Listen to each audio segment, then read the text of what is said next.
evolve at the level of a few percent with redshift, like depending on metallicity Yeah. or whatever. Right, so that's, yeah, okay, so this is exactly kind of where, yeah, this is where we are right now. So there recently was what's called a plastic challenge, photometric light curve analysis, something I can't remember. But basically, we asked the community to contribute all their models of core collapse supernovae and everything they know about them, how they evolve with redshift and whatnot. And so this is kind of right now the state of the art for what we know about all different kinds of transients. And we replaced kind of what we had before with this new plastic library. And we're still seeing this 1% number. So the issue that we're struggling with is just our knowledge of kind of how things change with redshift is not very good right now. So these are starting to be systematics, but we're just getting there. So we're only starting to ask those kinds of questions. But that's exactly the right question. Okay. All right. So overall, I'd say this is what LSST and what WFIRST will rely on. Classification needs to work for those to be successful surveys. And right now, it seems like there's no showstoppers. At least kind of the showstoppers are at the 1% level, and this is just kind of on our first cracks. We think that we could do better, but this is new territory now. All right. So I want to switch to the dark energy survey because this is other survey I work on. So this is basically there's kind of two main parts: a wide field 5,000 square degree survey, GRIZY, and then this similar to Pan-STARRS, it has 30 square degrees, kind of repeating. It has 10 different supernova fields, just like Pan-STARRS. So kind of very similar to Pan-STARRS in terms of the supernova survey, and it does something a little bit better in that it has kind of a bit more of like a wedding cake. So it has a shallow survey and a deep survey, and that allows you to increase the dynamic range of your supernova discovery.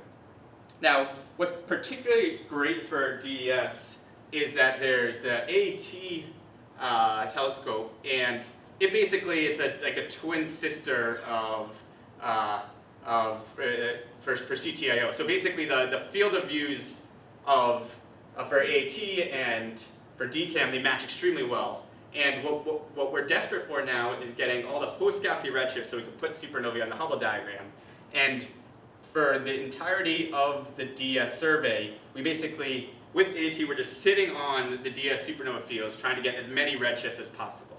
And kind of with Pan-STARRS, we basically waited till the end of the survey. With DES, we started as soon as the survey started, and anytime there was a supernova in a host, we put a fiber on there, just kept hitting it and hitting it. And what's been really exciting is that we'll be able to go pretty deep because you can just stack your redshifts. If you just keep hitting the same galaxies again and again, it has scaled with singleton noise as one would hope.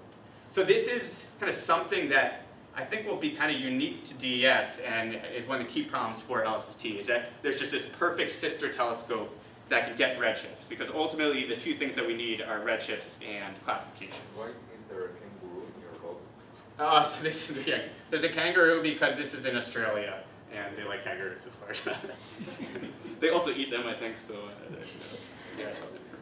Okay, so how does it compare to Pan-STARRS? This is just kind of quick, a quick comparison plot. So this is distance uncertainty per supernova versus this is redshift here, the Z got cut off.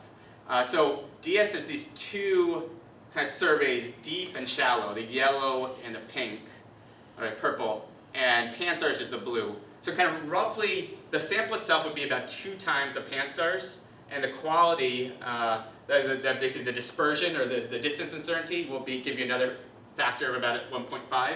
So this will be, I don't know, 3-ish times better than Pan-STARRS in its constraints, which is... Right, even though the fields are much smaller? Yeah, even though the fields are much smaller. Basically, Pan-STARRS, the site was not good. It had lots of weather hits. So DS, yeah, the fields are smaller, but it went deeper, and its weather history is just much cleaner and had a lot less artifacts and kind of loss of supernovae. So Also bigger telescope. yeah, right. It went significantly deeper.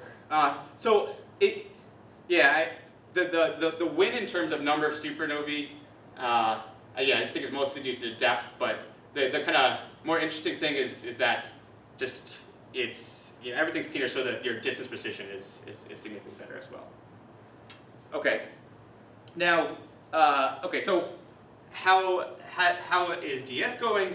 Well, with DS, it does all this amazing blinding. It's taken blinding, I feel like, to the next level. So every kind of step along the way is blinded, and we have this big unblinding ceremony, and it's like this, I don't know, people get sacrificed. It's all crazy. So this is the Hubble diagram. Basically, we combine DS with a low redshift sample because DS just doesn't go to low enough redshift by itself. And then what we end up getting is W almost exactly -1. And somehow, even for all our blinding, we're right on there. Though you can notice that actually the uncertainty is still bigger than the pan-stars uncertainty. But that's mostly because for pan-stars, I combine pan-stars with a bunch of other samples. And for DS, we combine just with one low redshift sample to kind of show the strength of DS. So this is the 3-year spectroscopic sample. It's basically 200 DS supernovae, and what's in the camera we're working on now is about 2,000 supernovae. So the DS side of this, the blue, will go up by about a factor of 10, and that should be done in the next year or so. So that's, I think, kind of the most exciting thing. And a lot of this was led by Dylan Brout, grad student at Penn. And just a plug for Dylan, he recently just got an Einstein fellowship, and he has to stay at Penn for family reasons for next year, but then he wants to move to Harvard a year from now. So if anyone wants a free Einstein fellow, you should reach out to him, because this is where he wants to be. Can anything be said about W being constant for redshift? WZ. Yeah, so we could do some kind of parameterization of W. Right now, depending on the redshift bin, it looks constant. But yeah, so I'm not showing here W not versus WA, but 0, 0, or -1, 0 is right from what we can tell. So kind of, yeah, with pan-stars we do W not WA. With DS we didn't even try, but kind of next analysis we'll do that. But we haven't seen any deviation from the constant redshift. All right. Okay. So what's next?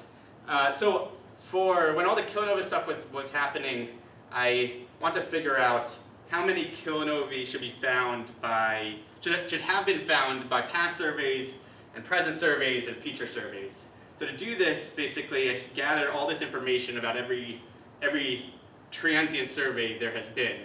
And this is a plot of depth versus filter, and just trying to put all the different surveys on here. And just to kind of draw your attention to one thing, so basically yellow is pan-stars in GRIZ, and then green here is LSST, the wide, fast, deep. So for LSST, there's 2 parts. There's the kind of full sky, what's called wide, fast, deep, and then there's DDF.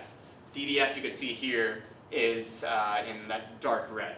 So this kind of gives you a sense of kind of how deep LSST, wide, fast, deep, really is. It earns that deep. Okay, so this is depth, and you can see that like S and LS kind of went very deep in G band, less deep in other bands. This kind of just gives you a sense of where different things are. All right, so now the second axis for this is kind of one of the things we care about most for supernova surveys is the gap between filter observations. So for SDSS, the gap like between when you hit a part of the sky with G and then you get back to that same part of the sky with G band. So this was 2 days-ish. For pan-stars, this was like 7-ish days. And the problem with LSST wide, fast, deep is that the cadence or the gap is roughly 20 days. So while LSST is for a huge part of the sky is going actually very deep, the cadence is so bad that it won't be that useful for supernova surveys. Now, so, Some baseline that can be reconsidered, right? sorry? Presumably they're trying to fix this. Yes, right. That's what I'm going to talk about next. Yeah. Okay. All right, and then just kind of to the last axis, there's area. So while S and LS you can see was very deep, its area was 4 square degrees or so. So it just didn't cover much area. Pan-stars was about 70 square degrees. Now, kind of going back to LSST wide, fast, deep, this is 18,000 square degrees. So LSST wide, fast, deep could be the most interesting, greatest thing that's ever happened to the transient world. The killer right now is this number. But basically, if you could find a way to reduce this number, and you have basically something that goes significantly deeper than pan-stars, but comparing to pan-stars, you're going from 70 square degrees to 18,000 square degrees. That's just a complete revolution in the transient community. All right, so how do we do that? And this is kind of one of the things that I work on the most these days. All right, so first let's talk about how good these light curves actually look like. So this is, I'll show you an example. So this is in different bands. This is simulation for LSS T at kind of lowish redshift, Z of 0.26. And so this is U, G, R, I, Z. And you can see, without knowing anything, that this looks pretty ratty. Basically, you're often missing the peak, so you don't have any pre-peak observations. Maybe you have 2-ish observations per band. Depending on what you try to do, is not very usable. Now, you have so much statistics, and the current LSST wide fast deep survey is so all over the place that just kind of by luck you'll have times where you have an observation before peak and after peak, and you could end up doing good science. But this still isn't kind of done in the right way. Now, to just kind of give you a sense of what the deep field looks like, so this is kind of what ultimately you want. So the deep field has a few day cadence, it goes much deeper, and you can see you cover before peak, after peak, you can do all the kind of cosmology that you want. All right, so what would the numbers be in this scenario? Basically, what you get if you put in some kind of quality cut for how good your distance uncertainty is, so you get the solid. And if you don't put in any kind of quality cut, you get the dash. So solid is basically the quality cut of that we use for pan